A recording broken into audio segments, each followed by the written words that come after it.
Сәлем оқушылар, бүгін біз санау жүйелеріне байланысты 4-ші сабағымызды бастаймыз. 4-ші сабақта екілік, сегіздік және 16-лық санау жүйелерінде қосуды үйрететін боламын. Ең алдымен мен дайын қосуды алып алдым. Енді осыны қосуды жаңағы үйрететін боламын. Ең алдымен бізде мынандай кесте бар. 0 қосылған 0 тең 0, 0 қосылған 1 тең 1, 1 қосылған 0 тең 1, және де 1 қосылған 1 тең 10-ға тең деген осы зат бар. Біз осы затты ең алдымен есеп шығарып жатқанда жазбасаңыздар болады, немесе есте сақтау өте қарапайым деп ойлаймын. Ең бірінші біз 0 мен жаңағы кәдімгі ондық санауды қосқандағыдай соңғы цифрларынан бастап қосамыз. Яғни мынау 0 мен 1-ді, 0 мен 1-ді қосқан кезде ол бізде 1-ге тең, яғни 1 деп жазамыз. 0 мен 1-ді қосқан кезде 1-ге тең, 0 мен 1-ді қосқан кезде тағы 1-ге тең, ең соңында 1-ден өзі түседі. Яғни бізде қосындының мәні мына санға тең болады. Енді біз кішкене есепті күрделендіріп көрейік. Ең алдымен мына жерде 1-ге 1-ді қосуымыз керек. 1 қосылған 1 тең 10-ға тең. Яғни біз 10-ның 0-ы мына алдыға түседі, ал 1-і мына жоғарыда қалады. Енді 1 қосылған 0 бізде 1-ге тең.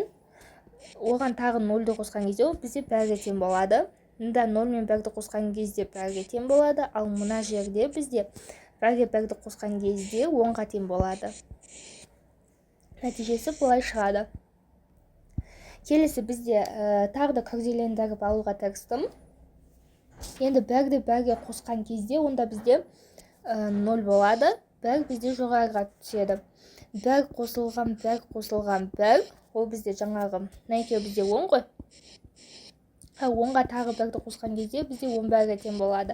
Яғни мына жерде 1-і ойға түседі, ал 1 мына жақта жоғарыға кетеді. Яғни 11-дің 1-і түседі, ал екінші 1 мұнда кетеді.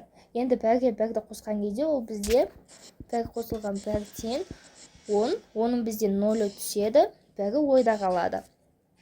Енді мына 3 санды қосқан кезде онда бізде 1 және де 1 мына жердегідей 11 шығатын болады. Келесі енді біз 8-дік санау жүйесінде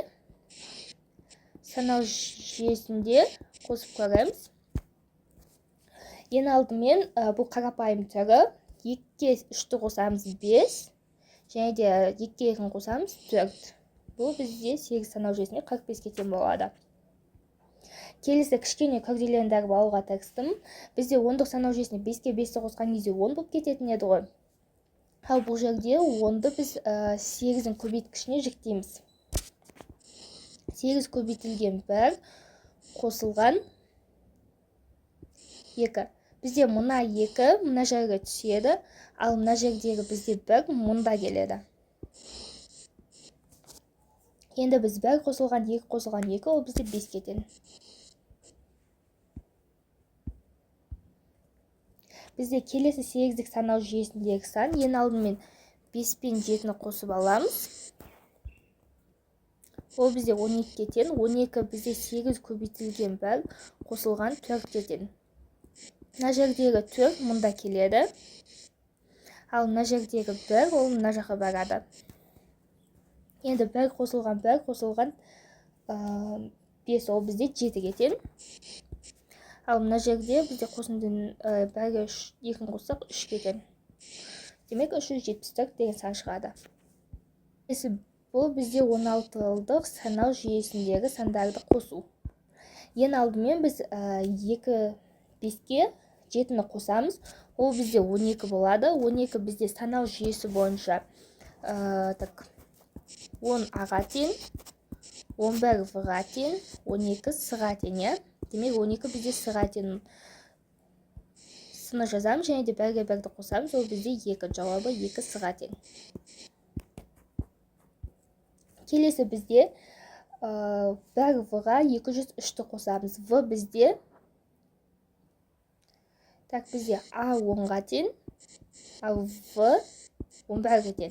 Яғни 11-ге біз 3-ті қосқан кезде жауабы 14 болады. Біз 14 болады. Бізде С 12, А В С Д 13, Е бізде 14-ге тең. яғни в-ға 3-ті қосқан кезде бізде е шығатын болады. 1-дің өзі түседі, 1-ге 0-ді қоссақ, 2-дің өзі түседі.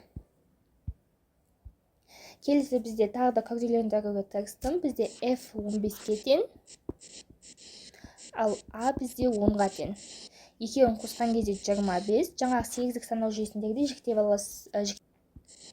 16 көбейтілген 1 қосылған 9 деп аламыз. 9 бізде мына жерге келеді. 9, ал 1 бізде мына жерге барады. Енді 1 қосылған 2 ол бізде 4. Яғни 49-ға тең болады. Осымен біздің сабағымыз аяқталды.